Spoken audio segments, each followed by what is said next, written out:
Good morning बच्चों, मैं हूं रोशन और हमारी आज की वीडियो में हम एक नई टर्म सीखेंगे, एक नया कंसेप्ट सीखेंगे जिसका नाम है torque.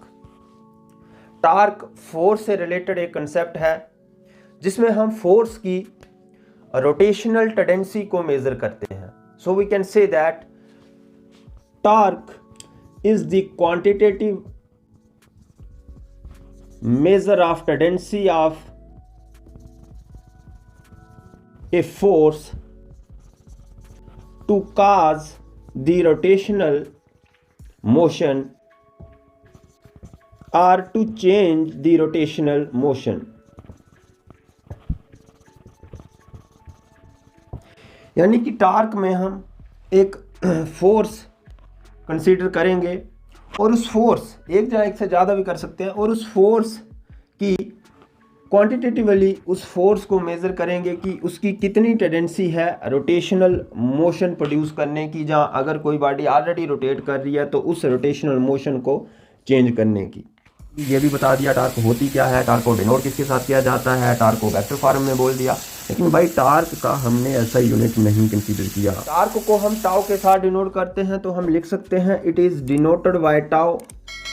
It is denoted by tau एक ग्रीक सिंबल है जिसको हम इस तरह से लिखते हैं। जैसा कि हमने डेफिनेशन में बात की कि टार्क किसी भी फोर्स की टेंडेंसी है और मेजर ऑफ टेंडेंसी है कि वो कितना रोटेशनल मोशन प्रोड्यूस कर सकती है। तो इसलिए हम कह सकते हैं कि ये जो टाउ है यानी कि टार्क है ये फोर्स के ऊपर डिपेंड करती है, क्योंकि फोर्स की ही टेंडेंसी है अगर ये, तो फोर्स के ऊपर तो ये डिपेंड करेगी ही।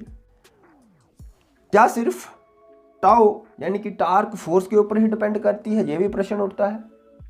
नहीं, सिर्फ फोर्स के ऊपर डिपेंड नहीं करती, जो एक दो और क्वांटिटीज के ऊपर भी डिपेंड करती है। अब प्रश्न उठता है कि क्या टाउ सिर्फ फोर्स के ऊपर ही डिपेंड करती है?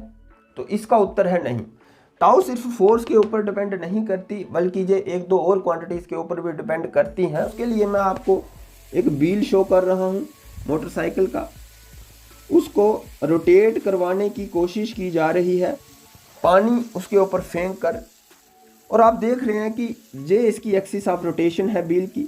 जब एक्सिस ऑफ रोटेशन के करीब यहाँ पे मैं व्हील के एक्सल पे, ये अगर एक्सल है, व्हील के एक्सल पे जब मैं एक्सिस ऑफ रोटेशन के करीब पानी फेंक रहा हूँ तो वो व्हील रोटेट नहीं कर रहा। लेकिन जैसे ही मैं ये दूरी यहाँ पे ला देता हूँ उसके आखिरी कोने पे व्हील के, तो उसी प्रेशर के साथ, जिस प्रेशर के साथ हम यहाँ पे पानी मार रहे थे, उसी प्रेशर के साथ जहाँ पे पानी मार रहे हैं, तो वो व्हील रोटेट करना शुरू कर देता है।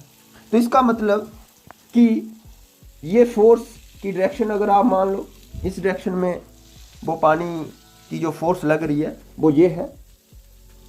अब इस फोर्स की डायरेक्शन और एक्सिस ऑफ रोटेशन या पॉइंट ऑफ रोटेशन से ये जो डिस्टेंस है, इस डिस्टेंस पे एक्सिस ऑफ रोटेशन या पॉइंट ऑफ रोटेशन से लेके डायरेक्शन ऑफ फोर्स तक का जो डिस्टेंस है, इसके ऊपर आप देख रहे हैं कि ये जो रोटेशनल इफेक्ट है इस फोर्स का वो डिपेंड कर रहा है। क्योंकि जब करीब रख रहे हैं पानी को तो तब रोटेट नहीं कर रहा, तो जब दूर रख रहे हैं तब रोटेट कर रहा है। यानी कि इस चीज़ ने यहाँ पे कोई ना कोई अपना इफेक्ट छोड़ा जिसकी वजह से ये रोटेट करना शुरू कर गया और इस फोर्स ने रोटेटिंग इफेक्ट दे दिया। सेम प्रेशर के साथ यहाँ पे थी, सेम प्रेशर के साथ यहाँ पे है, लेकिन यहाँ पे जब आप फॉल करवा रहे हो पानी को वो रोटेटिंग इफेक्ट दे रही है, यहाँ पे नहीं दे रही। यानी कि टाउ दे रही है ये फोर्स, और ये जो डिस्टेंस है पॉइंट ऑफ रोटेशन से लेके डायरेक्शन ऑफ फोर्स के बीच का, अगर उसको आप आर के साथ कंसीडर करो, ये आर क्या है उस पर भी चर्चा करते हैं, इस आर पे भी टाउ जो है वो डिपेंड करता है। इस आर को हम लेवल आर्म कहते हैं, लेवर आर्म या मूवमेंट आर्म। इन दो में से आप कोई भी एक टर्म के साथ इस आर को डिनोट कर सकते हो, मूवमेंट आर्म और लेवर आर्म। तो इन दो क्वांटिटीज पे टॉर्क डिपेंड करता है। सिर्फ इन दो क्वांटिटीज पे ही नहीं, आपको बता दें कि टॉर्क फोर्स कितना एंगल बना रही है इस लेवर आर्म के साथ, उस एंगल पे भी डिपेंड करता है, उस पे भी हम जाएंगे। फिलहाल के लिए हम कहेंगे कि जो टॉर्क है वो फोर्स और लेवर आर्म पे डिपेंड करता है। और आपने ये भी देखा कि जैसे जैसे डिस्टेंस आर बढ़ रहा है वैसे वैसे फोर्स का रोटेशनल इफेक्ट बढ़ रहा है। तो यानी कि इस आर पे भी डायरेक्टली प्रोपोर्शनेट कर रहा है टाउ। तो हम कह सकते हैं कि tau is equal to F R, या फिर आप आर एफ लिख लो। इसका मतलब ये हुआ कि जो हम फोर्स कंसीडर कर रहे हैं, अगर उसकी हमें रोटेशनल इफेक्ट यानी कि टार्क देनी है तो हम आर और एफ को मल्टीप्लाई करके दे सकते हैं सिंपली। लेकिन जैसा कि मैंने आपको बोला कि टाउ आर और एफ के साथ साथ एंगल क्या बन रहा है आर और एफ के बीच में, उसके ऊपर भी डिपेंड करता है, क्योंकि torque is a vector, torque is a vector, is a vector quantity. तो उसके ऊपर भी हम अभी जाएंगे और देखेंगे कि टॉर्क का क्या फार्मूला रहता है। फिलहाल के लिए हम इस डायग्राम को कंसीडर करते हैं, क्योंकि ये सिर्फ एक फोर्स का रोटेशनल इफेक्ट हमने कंसीडर किया, और जब एक से ज़्यादा फोर्सेस लग रही हैं तब हम टॉर्क किस तरह से निकालेंगे, और क्योंकि ये एक वेक्टर है यहाँ पे किस तरह से एड अप होगा, दो या दो से ज़्यादा फोर्सेस जब लगेंगी उनका इफेक्ट और रोटेशनल इफेक्ट क्या रहेगा उन फोर्सेस का, उस पर अगर हम बात करें तो ये एक डायग्राम हम कंसीडर कर रहे हैं। ये अगर आप पॉइंट ऑफ रोटेशन या एक्सिस ऑफ रोटेशन लेते हैं, ये जो मार्कर शो कर रहा है आपको, और यहाँ ये पॉइंट ऑफ रोटेशन, और ये हमारे पास एक हमने हैंडल रखा हुआ है। इस आप इसे मान सकते हो कि ये एक पत्थर है जो कि हम रोटेट करवाने की कोशिश करेंगे। जो पुराने ज़माने में चक्कियाँ होती थी, यहाँ पे आटा पीसा जाता था, आटा चक्की, तो उस तरह की कुछ एक डायग्राम बनाने की कोशिश की है, और ये उसका हैंडल लगा हुआ है, और ये सेंटर में हमने उसकी एक्सिस ऑफ रोटेशन रखी हुई है। तो एक्सिस ऑफ रोटेशन से लेके ये हैंडल है, इस हैंडल को मैं अगर इस तरफ खींचता हूँ, अपनी तरफ खींचता हूँ, यू कैन सी ये हैंडल है, और इस हैंडल को मैं अपनी तरफ खींच रहा हूँ, यानी कि फोर्स की डायरेक्शन अगर ये रहती है और इस फोर्स को आप F1 मानते हो, और ये एक्सिस ऑफ रोटेशन है तो ये R होगा। तो इस केस में यहाँ पे एंगल 90 डिग्री बन रहा है, और ये R पोजीशन वेक्टर है with respect to this point O, जिसको हम ओरिजिन मान सकते हैं। तो ऐसे में टाउ 1 इस फोर्स 1 का जो रोटेशनल इफेक्ट है वो आप देंगे RF1 से, क्योंकि यहाँ पे आप देख रहे हो 90 डिग्री का एंगल शो किया है मैंने। इसी तरह से अगर इस हैंडल को भी मैं इस तरफ खींचता हूँ, ओके, इस हैंडल को भी अगर मैं इस तरफ खींचता हूँ, यानी कि मानो तो ये ऐसे, तो ये R रहेगा इसका पोजीशन वेक्टर, और ये मैं इस तरफ खींच रहा हूँ मानो तो, और अगर इसको भी 90 डिग्री रखने की कोशिश करते हैं F2, ये इस तरह से, ठीक है, ये खींच रहे हैं हम, तो इसका इफेक्ट टाउ 2 RF2 के साथ हम दे सकते हैं। और ये तीसरा हैंडल है, और ये इसका लेवर आर्म है, और इसको मैं यहाँ से खींचता हूँ। तो यहाँ से जब खींच रहे हैं तो थोड़ा ऊपर से करके खींचना पड़ेगा, ऐसे यहाँ से अगर 90 डिग्री का एंगल रखना है तो मुझे यहाँ से खींचना पड़ेगा इसको। तो 90 डिग्री के लिए कुछ डायरेक्शन फोर्स की इस तरफ रहेगी F3 की, RF3, और एक फोर्स हमको ऐसी रखेंगे, सपोज कीजिए यहाँ पे ही हैंडल लगा दिया हुआ है ये, और इस हैंडल को मैं इस तरफ खींच रहा हूँ अपनी तरफ ये। तो अब क्या हो रहा है कि ये जो पॉइंट ऑफ रोटेशन है, ये फोर्स की डायरेक्शन रह रही है। ये अगर फोर्स आप लगाते हो तो टाउ 4 आएगा, RF4 आएगा जरूर, लेकिन यहाँ पे R नहीं है, क्योंकि जो लेवर आर्म है वो यहाँ पे मिस कर रही है, क्योंकि perpendicular distance, lever arm is the perpendicular distance of point of rotation from the direction of force. This, ये पॉइंट ऑफ रोटेशन है, ये डायरेक्शन ऑफ फोर्स है, इसके बीच का परपेंडिकुलर डिस्टेंस। लेकिन अब पॉइंट ऑफ रोटेशन भी ये और डायरेक्शन ऑफ फोर्स भी ये, तो परपेंडिकुलर डिस्टेंस यहाँ पे बन नहीं रहा। तो इस केस में आपका R इज 0, तो इसका इफेक्ट फोर्थ फोर्स का जो टाउ रोटेशनल इफेक्ट रहेगा वो 0 रहेगा। और बाकी वाली 3 फोर्सेस के जो रोटेशनल इफेक्ट हैं वो इन फार्मूलाज के साथ दिए जाएंगे। और आप देख रहे हैं कि ये जो फोर्सेस हैं ये एक F1 इस डायरेक्शन में लग रही है, F2 भी इस डायरेक्शन में, दोनों की डायरेक्शन सेम है, F3 की डायरेक्शन इस तरफ है। तो हर एक फोर्स की एक अपनी डायरेक्शन है और हर एक फोर्स टार्क प्रोड्यूस करेगी और उनका क्या इफेक्ट रहेगा कंबाइन इस आटा चक्की के उस पत्थर पे। तो वहाँ से अब हम ये तीसरी जो फोर्स है इसको मैं कन्वीनियंस के लिए हटा दूंगा, इसको हम फोर्स नहीं लगाएंगे। फिलहाल के लिए हम इन 2 फोर्सेस को लेते हैं फर्स्ट और सेकंड के लिए, थोड़ा सा कन्वीनियंस आसान बनाने के लिए। देखिए ये दोनों फोर्सेस सेम डायरेक्शन में लग रही हैं, सेम डायरेक्शन में। तो ऐसे में जब ये पैरेलल होंगी तो आप देख सकते हैं कि ये फोर्स इसको, अगर मैं इसको खींच रहा हूँ यहाँ से तो काउंटर क्लॉकवाइज डायरेक्शन में रोटेट कर रही है इस बॉडी को, यानी कि force F1 counter clockwise direction rotate कर रही है। तो अगर काउंटर क्लॉकवाइज डायरेक्शन को आप पॉजिटिव डायरेक्शन मानते हो तो इसको आप RF1 लिख सकते हो। लेकिन जो दूसरी है, अगर आप वो देखो तो वो इस तरफ खींच रहे हैं हम उसको, तो वो क्लॉकवाइज उसको रोटेट करेगी, ऐसे खींचेंगे तो क्लॉकवाइज रोटेट करेगी। तो टाउ 2 आपको जाहिर सी बात है कि अगर अपोजिट डायरेक्शन में, इसके अपोजिट डायरेक्शन में रोटेट करवा रही है तो आपको अपोजिट मैथमेटिक्स में नेगेटिव साइन के साथ दिया जाता है कि RF2 होगा। तो इन दोनों का अब अगर आपको कंबाइन इफेक्ट निकालना होगा टाउ, तो वेक्टर्स हैं जैसा कि हमने स्टार्टिंग में बात किया, तो इनको हम ऐड अप करेंगे लेकिन इफेक्ट इनका कम होगा। अब अगर तीसरी फोर्स जो हमने अभी नेग्लेक्ट की उसको आप देखो तो वो उस तरफ खींच रहा है उसको, तो ये भी काउंटर क्लॉकवाइज ही रोटेट करेगी फोर्स F3 भी। तो F3 को भी आप पॉजिटिव मानोगे और फिर अगर आपको F1 F2 F3 का कंबाइन इफेक्ट निकालना है तो आप ये R हम 1 2 3 कर सकते हैं और करेंगे भी, क्योंकि ये अलग अलग आप देख रहे हो पोजीशन वेक्टर की डिस्टेंस है वो अलग अलग है, कम ज़्यादा है। तो इसलिए ये इस तरह से हम इन तीनों का जो कंबाइन रोटेशनल इफेक्ट है वो नेट टार्क के साथ इस तरह से निकाल सकते हैं। जो फोर्सेस सेम क्लॉकवाइज डायरेक्शन में और एंटी क्लॉकवाइज डायरेक्शन में रोटेट करा रही हैं, जितनी फोर्सेस सेम डायरेक्शन में रोटेट करा रही हैं वो प्लस होंगी, ठीक है, उनका इफेक्ट एड अप होगा।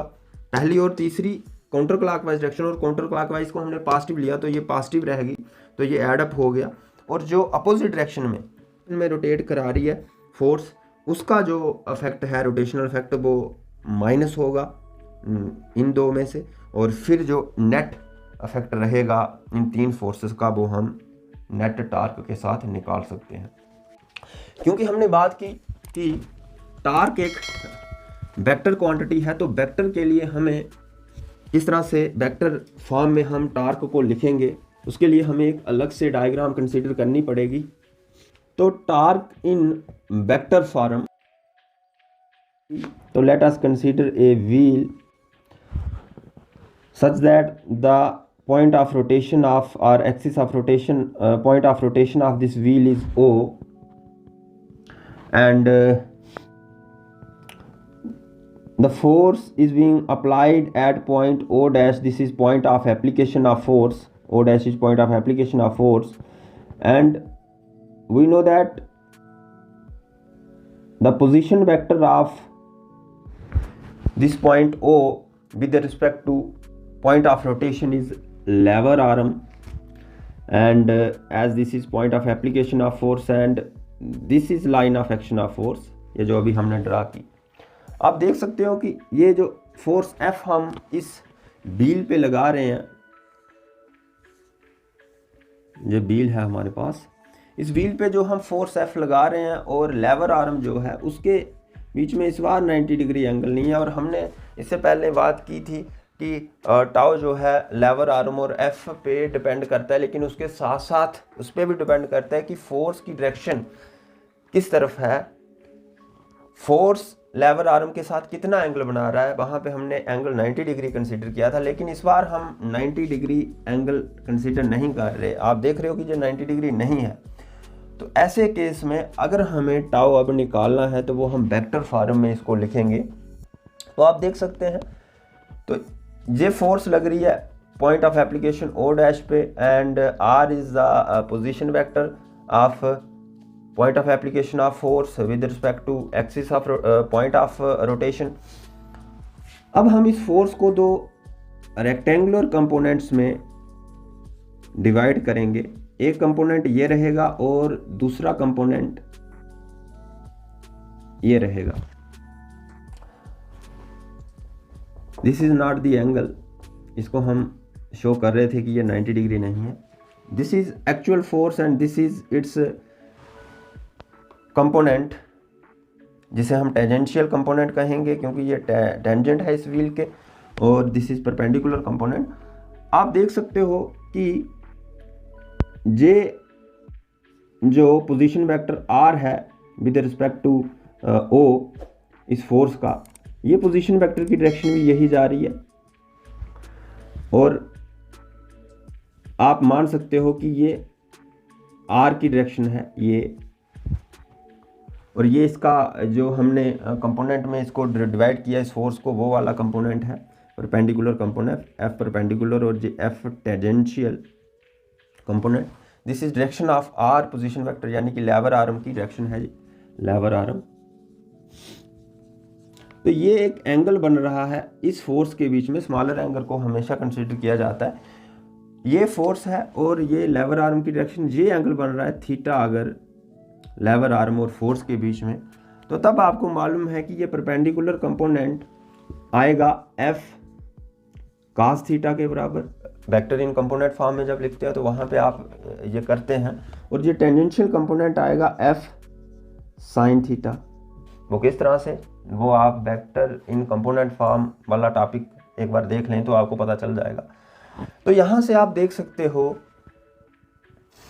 कि इस कंपोनेंट का लेवर आर्म के अलोंग जे कंपोनेंट लग रहा है, यानी कि इस बार परपेंडिकुलर डिस्टेंस यहाँ पे अगर इस एफ परपेंडिकुलर कंपोनेंट की जो फोर्स है, ये परपेंडिकुलर कंपोनेंट है जो इस फोर्स का, उसका अगर रोटेशनल इफेक्ट देखोगे तो वो आपका आर एफ कास थीटा आना चाहिए, लेकिन इस बार r is the perpendicular distance of force from point of rotation which is 0 because direction of this force is this, ये पॉइंट से होते हुए गुजर रही है।